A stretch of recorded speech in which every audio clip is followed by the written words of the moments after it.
Hello दोस्तों, GDS all news channel में आपका बहुत बहुत स्वागत है। तो दोस्तों, आज मैं बताने वाला हूँ जीडीएस से पोस्टमैन जो एग्ज़ाम देने वाले हैं, जिनको रिलैक्सेशन मिला है, क्योंकि उनको अचानक से रिलैक्सेशन आया है। उनको पता नहीं था, क्योंकि उनको केवल एमटीएस का पेपर देना था। बट अब वो पोस्टमैन का पेपर दे सकते हैं। उनके लिए बहुत बड़ी न्यूज़ है ये, जो डिपार्टमेंट ऑफ पोस्ट ने जारी की है लेटर। तो चलिए दोस्तों, मैं बताता हूँ स्ट्रेटजी थोड़ा सा कि आप कैसे ये 20-25 दिनों में अपने पोस्टमैन के सिलेबस को कवर कर सकते हैं। क्योंकि एमटीएस का सिलेबस तो आपको पूरी तरह से अच्छे से आता ही होगा, बट पोस्टमैन का जो 50 नंबर का एक्स्ट्रा रिमार्क आया है, उसके लिए आप उसको कैसे स्टडी तैयार कर सकते हैं। तो चलिए दोस्तों, शुरू करते हैं। ये पहले पूरा पूरा सिलेबस देख लीजिए। यहाँ पे एमडीएस का सिलेबस पड़ा हुआ है। Postal volume 5, general knowledge, general math, और ये अपना पोस्टमैन का syllabus, PO guide part 1,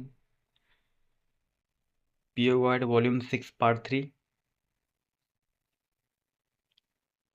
head postman, delivery of males, refusal of article, payment of money order, redirection, ये सब टॉपिक्स हैं। इसमें 25 क्वेश्चन आने हैं, जो कि 2 नंबर के रहेंगे, और 50 नंबर इसमें आपको मिलेगा, है ना।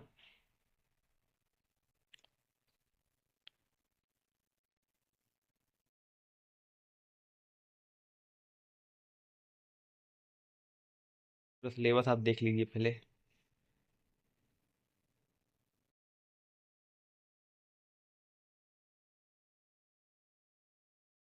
सबसे पहले दोस्तों, 23 क्वेश्चन जो पीओ गाइड पार्ट 1 के आते हैं एमटीएस के, तो उनमें से कम 22 क्वेश्चन आप कर लेंगे एकदम सही। वैसे तो 23 हो जाए तो अच्छी बात है, बट यदि 22 कर लेते हैं तो 44 नंबर आपको यहाँ पे मिल जाएंगे, है ना।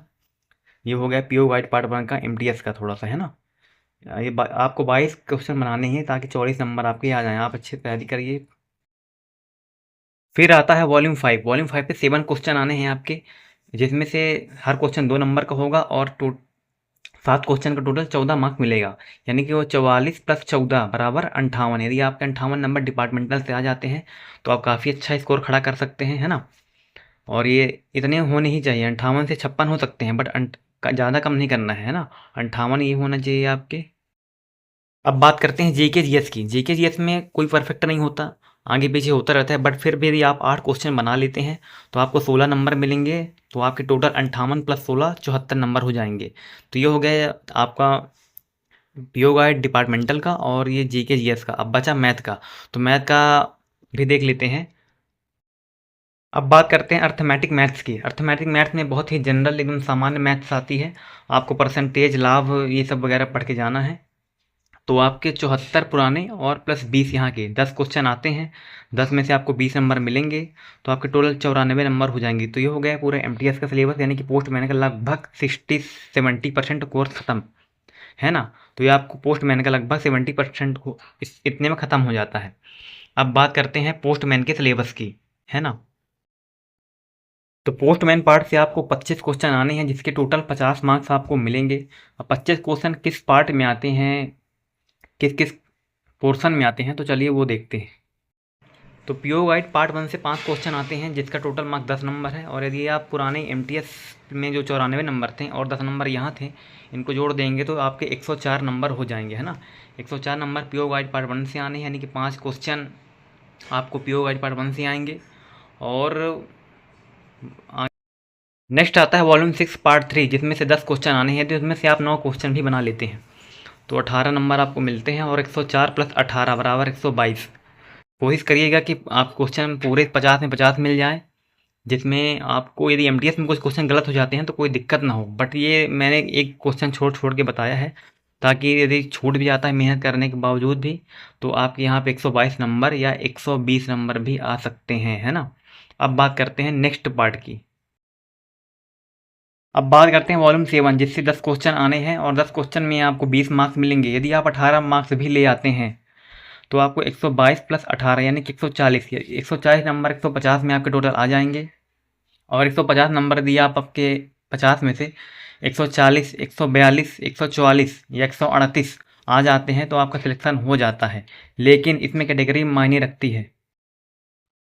तो दोस्तों, जैसा कि मैंने बताया कि यदि 150 में आप 140, 142 ला सकते हैं तो आपका सिलेक्शन ज़रूर हो जाएगा। बस आप पोस्टमैन के सिलेबस में ज़्यादा फोकस करिएगा, क्योंकि 50 में 50 यदि आपके आ जाते हैं तो आपके लिए बहुत अच्छी बात है। आप उसमें क्वेश्चन की गलती मत करिएगा। 50 में 50 चाहिए ही चाहिए, या फिर 48, इससे कम ना हो, है ना। अब अब बात करते हैं सेकंड पेपर की, कि उसमें 50, उसमें आपकी Hindi to English, English to Hindi, ऐसे लेटर राइटिंग, ये 50 नंबर के होते हैं, 15 15 के ट्रांसक्रिप्शन वगैरह, और 10 10 के लेटर और ऐसे। तो इसमें कोई दिक्कत नहीं है, आप कर लेंगे इसको आसानी से। आप लोग इसके लिए बेस्ट हैं। और इतना पेपर करने के बाद आपको, आप यहाँ से काम ख़त्म, फिर आपको वेट करना पड़ता है मेरिट लिस्ट का, कि आपका नाम टेस्ट के लिए आता है। टेस्ट यानी कि डाटा एंट्री स्किल टेस्ट। आपको कंप्यूटर में एक पैराग्राफ दे दिया जाएगा, वो भी 15 मिनट का टाइम उसमें रहेगा। अब और 25 नंबर का रहेगा, तो उसमें भी पासिंग मार्क्स होता है। बस आपको टाइपिंग करना है। यहाँ पेपर देने के बाद सीधे आपको कंप्यूटर में जा कर के रोज़ 1 घंटा 2 घंटा तैयारी करनी है, पैराग्राफ लिखना है, अपने हाथ को बैठाना है, सेट करना है। इतना पेपर देने के बाद 15 दिन या 20 दिन के अंतराल में आपकी लिस्ट आएगी, जो लिस्ट के लिए सिलेक्टेड होते हैं, है ना। तो आपकी लिस्ट में यदि आपका नाम ऊपर है, दूसरे तीसरे चौथे नंबर 5वें नंबर पर है, तो समझ लीजिए आपका सिलेक्शन हो जाएगा, है ना। ऊपर से यदि 5वें 6वें, ऊपर से पहला दूसरा तीसरा चौथा 5वां 6वां में आपका नाम है, तो आपका सिलेक्शन हो जाएगा सीट के हिसाब से, है ना। और आप टेस्ट का पेपर देंगे, आपको 15 मिनट के भीतर आपको टेस्ट करना पड़ता है। उसमें 25 में यदि आप 10 15 नंबर आराम से ले आते हैं तो पास हो जाते हैं ना, 15 20 15 17 नंबर। उसमें कोई ज़्यादा दिक्कत वाली बात नहीं है। तो ये है स्ट्रेटजी दोस्तों। यदि आप इतना कर लेते हैं तो आपका सिलेक्शन ज़रूर होगा, है ना। और आप ये बहुत समय निकाल कर के जल्दी जल्दी पढ़ाई करिए, ताकि इतने नंबर आ जाएं। 140 नंबर तो होने ही चाहिए, है ना, तभी आपका सिलेक्शन होगा। तब तो दोस्तों यही स्ट्रेटजी मेरी भी रही थी। मेरे को भी रिलैक्सेशन मिला था 2024 में, तो मैंने भी यही स्ट्रेटजी के साथ पढ़ाई की थी, क्योंकि एमडीएस का पूरा सिलेबस मेरे से आता था। तो मैंने उसको बार बार रिवाइज कर लिया था, और पोस्टमैन के सिलेबस में पूरे 50 में 50 नंबर लाए थे।